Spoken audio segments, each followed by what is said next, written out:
భగవాన్ శ్రీ రమణ మహర్షి వారు మహా సద్గురువులు మన యొక్క ఆధ్యాత్మిక ఉన్నతికి పరిపూర్ణ ఆనందాన్ని పొందడానికి ఇచ్చిన ఏకైక సందేశం నేను ఎవరు తెలుసుకో, హూ యామ్ ఐ. ఈ ప్రశ్నకు ఎలా మనం సమాధానం తెలుసుకోవాలి? నన్ను నేను ప్రశ్నించుకుంటాను, నేను ఎవరిని అని. వెంటనే నాకు వచ్చే సమాధానం, నేను సాగర్ సింధూరి. మరి నేను సాగర్ సింధూరిని అయితే నేను ఎందుకు నిరంతరం ప్రశాంతతతో సంతోషంగా ఉండలేకపోతున్నాను? ఎప్పుడు సాగర్ సింధూరి అనే వ్యక్తి ప్రశాంతంగా ఉండగలడు? మిమ్మల్ని ఒక ప్రశ్న అడుగుతాను. ప్రపంచంలో ఎవరిని ప్రశ్నించినా కూడా నువ్వు పసితనంలో ఆనందంగా ఉంటావా, పెరిగిన తర్వాత ఆనందంగా ఉంటావా అని అడిగితే ప్రతి ఒక్కరూ చెప్పే సమాధానం, నేను పసితనంలో, ఏమీ తెలియని తనంలో, ఏ చీకు చింత లేకుండా పరిపూర్ణమైనటువంటి ఆనందాన్ని అనుభవించాను అని చెప్తారు. తర్వాత మనం మన యొక్క జ్ఞానాన్ని, విజ్ఞానాన్ని పెంచుకుంటూ అనేక రకాలైనటువంటి వస్తువులను, సంపదను సంపాదించుకుంటూ ప్రశాంతంగా ఉండడానికి, ఆనందంగా ఉండడానికి ప్రయత్నిస్తూ ఉంటాం. మనం ఏ పని చేసినా, ఏం నేర్చుకున్నా, ఏం సంపాదించినా కేవలం ఆనందంగా ఉండటానికే చేస్తాం. కానీ ఏ ఒక్కరికి కూడా దేన్ని సంపాదించుకున్నా కూడా ఆ పసితనంలో ఉన్నటువంటి ప్రశాంతత, ఆనందం లభించడం లేదు. అంటే వస్తువులు పెరిగిన కొద్దీ, జ్ఞానం పెరిగిన కొద్దీ, మన యొక్క విజ్ఞానం పెరిగిన కొద్దీ మనం ఆ పసితనం యొక్క ఆనందానికి దూరం అయిపోతూనే ఉన్నాం. ప్రతి ఒక్కళ్ళు కూడా వాళ్ళలో వాళ్ళు ఆ పసివాడి కోసం వెతుక్కుంటూనే ఉంటాడు.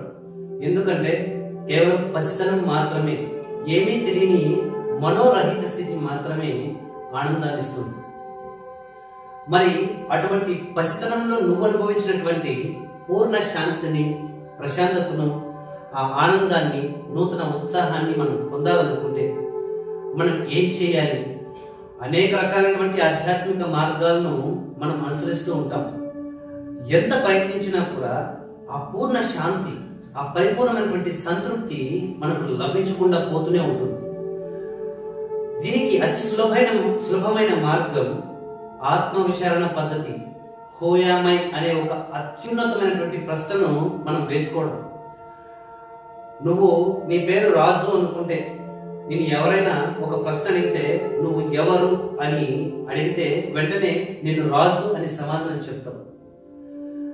గురువు గారు చెప్తున్నారు, భగవాన్ శ్రీ రమణ మహర్షి గారు చెప్తున్నారు, లోకంలో ఏదైతే సత్యమై ఉంటుందో, ఏదైతే మారకుండా ఉంటుందో అది మాత్రమే పరిపూర్ణమైన ఆనందాన్ని ఇస్తుంది.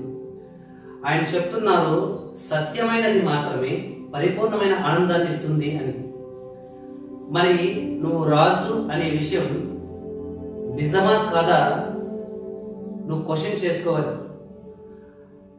రాజు అంటే నువ్వు 3 సంవత్సరాలు ఉన్నప్పుడు నీకు అప్పుడు కూడా నీ పేరు రాజునే.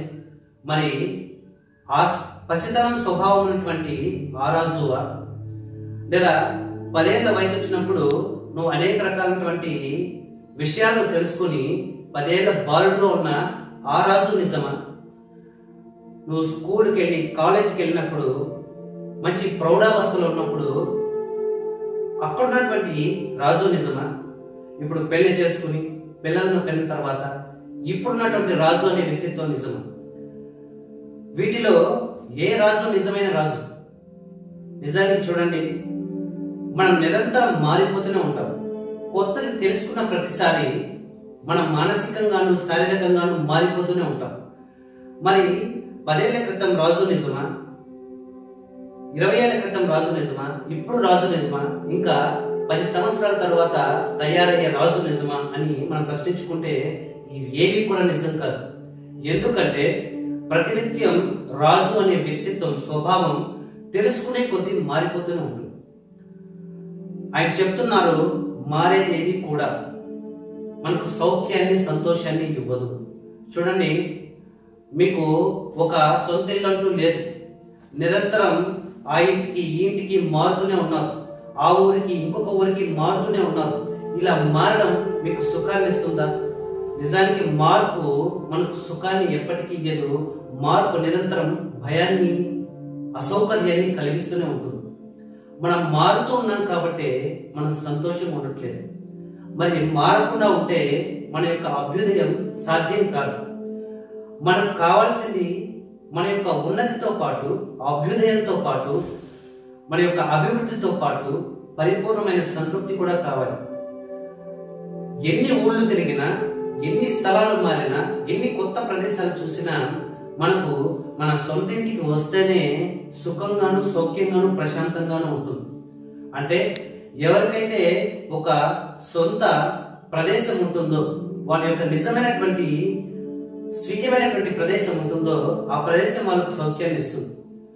మరి మనిషి నిరంతరం వయసు పెరిగే కొద్దీ, విజ్ఞానం పెరిగే కొద్దీ అనేక రకాలైన కొత్త స్వభావాలను పొందుతూ ఉంటాడు. తన యొక్క స్వభావం మారిపోతూనే ఉంటుంది.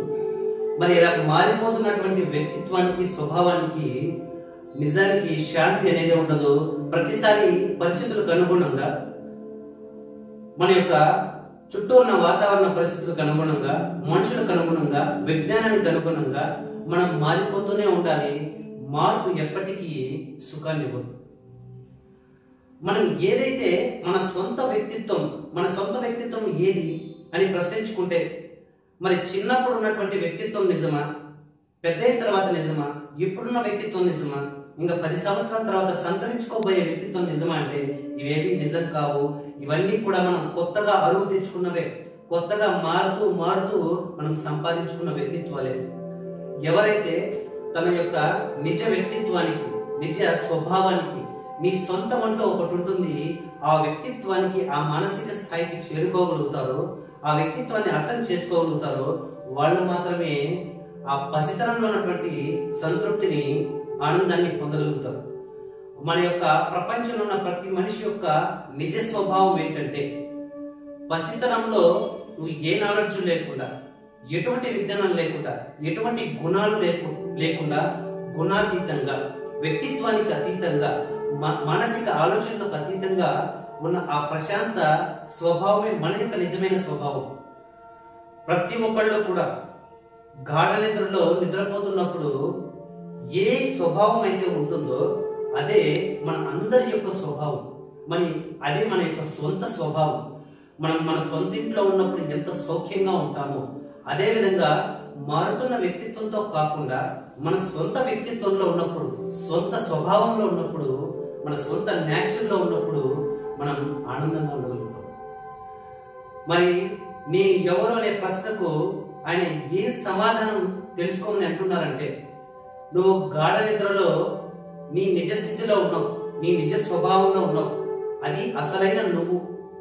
నిద్ర లేచిన తర్వాతనే నువ్వు రాజు అనే వ్యక్తిగాను, ఒక ఎంప్లాయీ గాను, ఒక స్నేహితుడు గాను, ఒక తండ్రి గాను మారుతావు. ఒక నటుడు ఉన్నాడు, ఎన్టీ రామారావు గారు ఉన్నారు. ఆయన అనేక రకాలైనటువంటి వేషాలు వేశారు. రాముడు, కృష్ణుడు, దుర్యోధనుడు, ఇలా రకరకాల పాత్రలు వేశారు. ఆయన కనుక మనము ఒక క్వశ్చన్ అడిగితే, మీరు శ్రీకృష్ణుడుగా నటించేటప్పుడు హ్యాపీగా ఉన్నారా, దుర్యోధనుడుగా ఉన్నప్పుడు హ్యాపీగా ఉన్నారా, లేక